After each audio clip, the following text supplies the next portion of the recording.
జిల్లా ఆదోనిలో మాజీ ఎమ్మెల్యే వై సాయి ప్రసాద్ రెడ్డి ఆధ్వర్యంలో వైఎస్ఆర్సీపీ నాయకులు మెగా డిఎస్సీకి వ్యతిరేకంగా ర్యాలీ నిర్వహించారు. మెగా డిఎస్సీ కాదు దగా డిఎస్సీ అంటూ నినాదాలు చేశారు. డిఎస్సీ నియామకాల్లో అక్రమాలపై సీబీఐ విచారణ జరిపించాలని, వికలాంగులు, క్రీడాకారులు, మహిళలకు ప్రత్యేక కోటాలను అమలు చేయాలని డిమాండ్ చేశారు. నిరుద్యోగ యువతకు ఇచ్చిన ఉద్యోగ హామీలను ప్రభుత్వం నెరవేర్చాలని వైఎస్ఆర్సీపీ నేతలు కోరారు. కూడా ఈ రోజు గోల్డ్ మెడల్ వచ్చిన వాళ్ళకి ఉద్యోగం రాకపోగా మరి ఊరిని అటెండ్ అయిన వాళ్ళకి మాత్రం స్పోర్ట్స్ కండక్ట్ చేసిన వాళ్ళకి మాత్రమే అటెండ్ అయిన వాళ్ళకి మాత్రమే ఈరోజు ఉద్యోగం వచ్చింది. కాబట్టి ఈరోజు రాష్ట్ర వ్యాప్తంగా ఈరోజు జగనన్న ఆదేశాల మేరకు ఆ జగనన్న పిలుపు మేరకు ఈరోజు ప్రతి నియోజకవర్గంలో ఈరోజు ధర్నా నడుస్తుంది.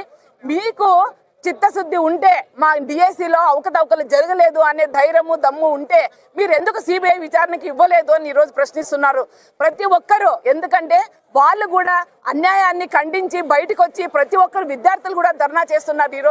ఈరోజు ఫీజు రియంబర్స్మెంట్ ఇస్తామని చెప్పేసి మరి సూపర్ 6 లో భాగంగా ఇచ్చారు. ఫీజు రియంబర్స్మెంట్ ఇంతవరకు ఇవ్వలేదు. ఈరోజు డిఎస్సీలో ఒక ఉద్యోగం